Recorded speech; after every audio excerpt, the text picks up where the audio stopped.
JDU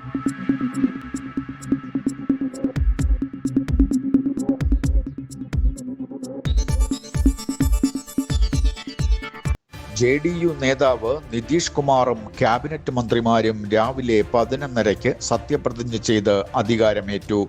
BJPയിൽ നിന്ന് 9 പേരും JDUവിൽ നിന്ന് 10 പേരും LJP, HAM, RLD എന്നീ പാർട്ടികളിൽ നിന്ന് ഓരോ MLAമാരുമാണ് മന്ത്രിമാരായി സത്യപ്രതിജ്ഞ ചെയ്തത്. മനുഷ്യരെ ശ്വാസം മുട്ടി മരിക്കാൻ വിടില്ലെന്ന ഹൈക്കോടതി വിധി സർക്കാരിനും ദേവസ്വം ബോർഡിനും ഏറ്റ കനത്ത അടിയായി. ശബരിമലയിലേക്ക് കണ്ണും ചെവിയും തുറന്നു പിടിച്ചിരിക്കുന്ന ഹൈക്കോടതി സ്വമേധയാ എടുത്ത ഹർജി പരിഗണിച്ച് ജസ്റ്റിസ് V. രാജവിജയരാഘവനും ജസ്റ്റിസ് KV. ജയകുമാറും ദേവസ്വം ബോർഡിനെ രൂക്ഷമായി വിമർശിച്ചു. തിരക്ക് നിയന്ത്രിക്കുന്നതിൽ ഒരു ഏകോപനവുമില്ലെന്നും 6 മാസങ്ങൾക്ക് മുമ്പേ നടപടികൾ തുടങ്ങണമെന്നും കോടതി ആവർത്തിച്ചു. ഇതേസമയം ശബരിമലയിൽ നാഷണൽ ഡിസാസ്റ്റർ റെസ്പോൺസ് ഫോഴ്സിന്റെ ആദ്യ സംഘം ഇന്നലെ എത്തി.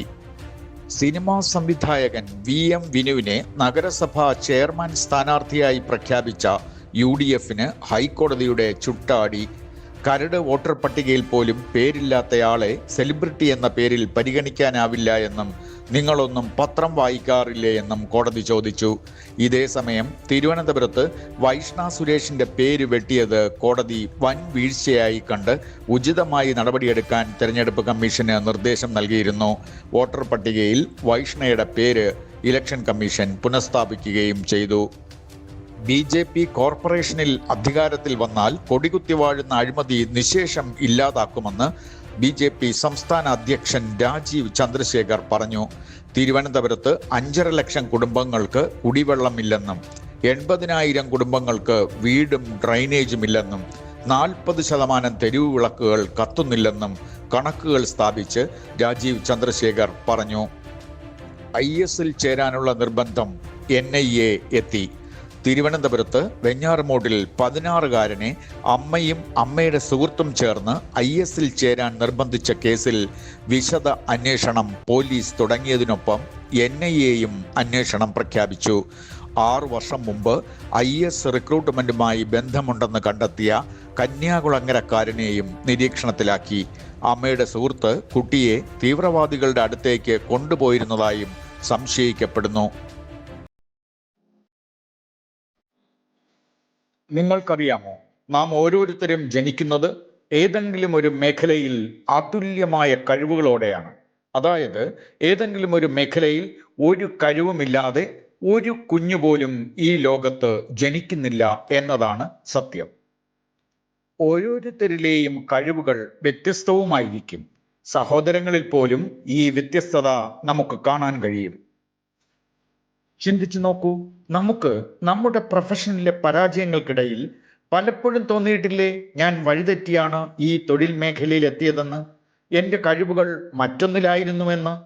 പക്ഷേ നാം വൈകിപ്പോയിരിക്കുന്നു, അല്ലേ?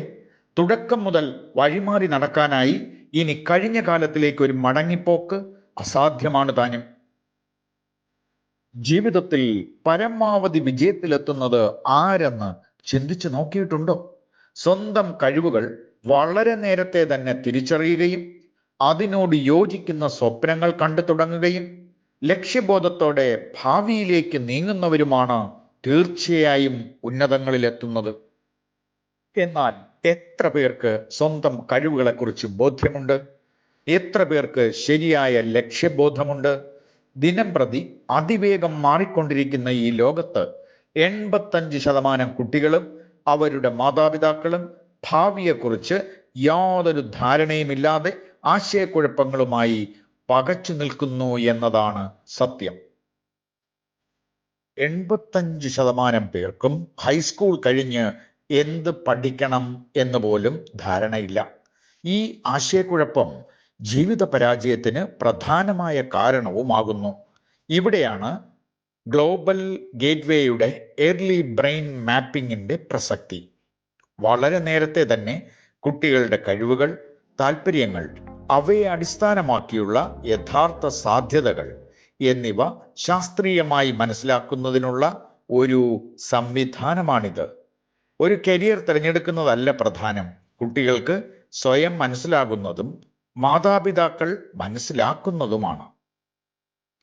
6 മുതൽ 18 വയസ്സ് വരെയുള്ള കുട്ടികളെ പ്രായത്തിനനുസരിച്ചുള്ള ഓൺലൈൻ, ഓഫ്ലൈൻ ടെസ്റ്റുകളിലൂടെയും ആശയവിനിമയത്തിലൂടെയും അവരുടെ ശൈലികൾ, അഭിരുചികൾ, താൽപ്പര്യങ്ങൾ എന്നിവ ശാസ്ത്രീയമായി വിലയിരുത്തി അക്കാദമിക്, കരിയർ ഉൾക്കാഴ്ചകളും വ്യക്തിഗത മാർഗനിർദ്ദേശങ്ങളും അടങ്ങിയ വിശദമായ റിപ്പോർട്ട് തയ്യാറാക്കുന്നു. അതിനുശേഷം ഗ്ലോബൽ ഗേറ്റ്വേയുടെ വിദഗ്ധരായ ഉപദേഷ്ടാക്കളും മനഃശാസ്ത്രജ്ഞരും അവരിൽ ശരിയായ മാർഗനിർദ്ദേശങ്ങളിലൂടെ, മോട്ടിവേഷനിലൂടെ ശക്തമായൊരു ലക്ഷ്യബോധം സൃഷ്ടിക്കുന്നു. നമ്മുടെ അക്കാദമിക് സംസ്കാരത്തിൽ ഏർലി ബ്രെയിൻ മാപ്പിങ്ങിന് പ്രാധാന്യം നൽകാത്ത കാരണത്താൽ എത്ര കുട്ടികളുടെ ഭാവി പരാജയപ്പെടുന്നു. ഓരോ മേഖലയ്ക്കും എത്ര അനുഗ്രഹീതരായ പ്രതിഭകളെയാണ് നഷ്ടപ്പെടുന്നത്. കുട്ടികളെ അവർക്ക് യഥാർത്ഥത്തിൽ അഭിരുചിയുള്ള മേഖലയിൽ സ്വപ്നങ്ങൾ കാണുവാനും അധ്വാനിക്കുവാനും പ്രാപ്തരാക്കുകയാണ് വേണ്ടത്. സാധാരണ കരിയർ ഗൈഡൻസ് ആരംഭിക്കുന്നത് +2 ശേഷമാണ്. നമ്മുടെ കുട്ടികൾ വളരുന്ന ലോകം എക്കാലത്തെക്കാളും വേഗത്തിൽ മാറിക്കൊണ്ടിരിക്കുന്നു. ഇന്നത്തെ സ്കൂൾ കുട്ടികളിൽ 85% പേരും ഇതുവരെ നിലവിലില്ലാത്ത മേഖലകളിലാണ് അവരുടെ ഭാവി കണ്ടെത്തേണ്ടത്. അതുകൊണ്ടാണ് ബ്രെയിൻ മാപ്പിങ്ങും വളരെ നേരത്തെ തന്നെ ചെയ്യേണ്ടത്, 12ാം ക്ലാസ്സിന് ശേഷമല്ല. ഓരോ കുട്ടിയും ഈ ഭൂപടത്തിൽ ഒരു സ്ഥാനം അർഹിക്കുന്നു. ആശയക്കുഴപ്പത്തിൽ നിന്ന് വ്യക്തതയിലേക്ക്, സാധ്യതയിൽ നിന്ന് ലക്ഷ്യസ്ഥാനത്തേക്ക് നമുക്കവരെ നയിക്കാം. കുട്ടികളെ യഥാർത്ഥത്തിൽ സ്നേഹിക്കുന്ന മാതാപിതാക്കൾ ഈ അവസരം നഷ്ടപ്പെടുത്താതിരിക്കുക. കേരളത്തിലെ എല്ലാ പ്രദേശങ്ങളിലും വിപ്ലവകരമായ സേവനം ഉപലബ്ധമാക്കുവാൻ ഗ്ലോബൽ ഗേറ്റ്വേ ശ്രമിക്കുന്നു. നിലവിൽ ഓൺലൈനായി ഈ സേവനം ആർക്കും തേടാവുന്നതാണ്. താല്പര്യമുള്ള മാതാപിതാക്കൾ താഴെ കാണുന്ന ഡിസ്ക്രിപ്ഷനിൽ ലിങ്കിലൂടെ എൻക്വയറി ഫോം ഫിൽ ചെയ്യുക.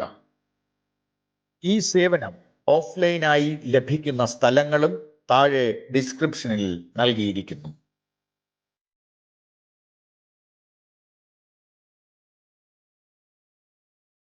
BLOമാരുടെ ജോലി തടസ്സപ്പെടുത്തിയാൽ ക്രിമിനൽ നടപടിയെടുക്കുമെന്ന് മുഖ്യ തിരഞ്ഞെടുപ്പ് ഓഫീസർ രത്തൻ യു ഖേൽക്കർ അറിയിച്ചു.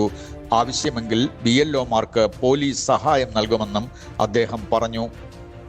ശബരിമലയെ തകർക്കാൻ സർക്കാർ ബോധപൂർവം ശ്രമിക്കുകയാണെന്ന് കോൺഗ്രസ് നേതാവ് രമേശ് ചെന്നിത്തല തിരുവനന്തപുരത്ത് പറഞ്ഞു. അയ്യപ്പ ഭക്തരോട് സർക്കാർ കരുണ കാണിക്കണമെന്നും അദ്ദേഹം ആവശ്യപ്പെട്ടു.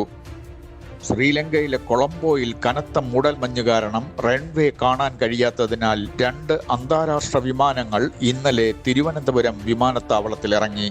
കാലാവസ്ഥ ശരിയായെന്ന വിവരം കിട്ടിയതിനു ശേഷം വിമാനങ്ങൾ കൊളംബോയ്ക്ക് തിരിച്ചു. മുൻ പ്രധാനമന്ത്രി ഇന്ദിരാഗാന്ധിയുടെ 108ാം ജന്മവാർഷികം പ്രമാണിച്ച് പ്രഖ്യാപിച്ച ഇന്ദിരാഗാന്ധി സമാധാന സമ്മാനം ചിലിയുടെ മുൻ പ്രസിഡന്റ് മിഷേൽ ബാച്ലെയ്ക്ക് ഇന്ദിരാ സ്മാരക ട്രസ്റ്റ് ചെയർപേഴ്സൺ സോണിയാഗാന്ധി ഡൽഹിയിൽ സമ്മാനിച്ചു. സ്ഥാനാർത്ഥിയാക്കാത്തതിൽ പ്രതിഷേധിച്ച് KPCC ജനറൽ സെക്രട്ടറിയും മുൻ ജില്ലാ പഞ്ചായത്ത് പ്രസിഡന്റുമായിരുന്ന Ramani P. Nair core committee അധ്യക്ഷ സ്ഥാനം രാജിവെച്ചു. DCC ജനറൽ സെക്രട്ടറി MJ ആനന്ദും ഇതേ കാരണത്താൽ രാജി പ്രഖ്യാപിച്ചു. കാര്യവട്ടം ക്യാമ്പസ് പരിസരത്ത് ടൺ കണക്കിന് റെയിൽവേ മാലിന്യം ഉപേക്ഷിച്ച നിലയിൽ. രൂക്ഷമായ ദുർഗന്ധം കാരണം നാട്ടുകാർ പരാതിപ്പെട്ടതിനെ തുടർന്നാണ് ഈ ദുർനടപടി പുറത്തറിഞ്ഞത്. തിരുവനന്തപുരത്ത് ചിറയിൻകീഴ് പുതുക്കരിയിൽ BJP സ്ഥാനാർത്ഥിയുടെ വീടിന് തീവച്ചു. ബുധനാഴ്ച പുലർച്ചെ 2 പേർ ഹെൽമറ്റും റെയിൻകോട്ടും ധരിച്ചെത്തി മണ്ണെണ്ണ ഒഴിച്ച് തീവച്ചെന്ന് സ്ഥാനാർത്ഥി ടിൻഡു V. വിജയൻ പറഞ്ഞു. വിമതനായി മത്സരിക്കുന്ന K. ശ്രീകണ്ഠനെ CPM പുറത്താക്കി. കടകംപള്ളി സുരേന്ദ്രൻ MLAയോടുള്ള പ്രതിഷേധ സൂചകമായിട്ടാണ് ഉള്ളൂരിൽ മത്സരിക്കുന്നതെന്ന് സീനിയർ പത്രപ്രവർത്തകനായ K. ശ്രീകണ്ഠൻ പറഞ്ഞിരുന്നു. ഭീമാപള്ളി ദർഗാ ഷെരീഫ് ഉറൂസ് ഉത്സവത്തോടനുബന്ധിച്ച് കോർപ്പറേഷൻ ലിമിറ്റിലുള്ള സർക്കാർ സ്ഥാപനങ്ങൾക്കും വിദ്യാലയങ്ങൾക്കും ഈ വരുന്ന ശനിയാഴ്ച 22-ാം തീയതി അവധി പ്രഖ്യാപിച്ചു. വാർത്തകൾ ഇതുവരെ ഇവിടെ പൂർണ്ണമാകുന്നു. കൂടുതൽ വാർത്തകളുമായി വീണ്ടും കാണാം. നമസ്കാരം.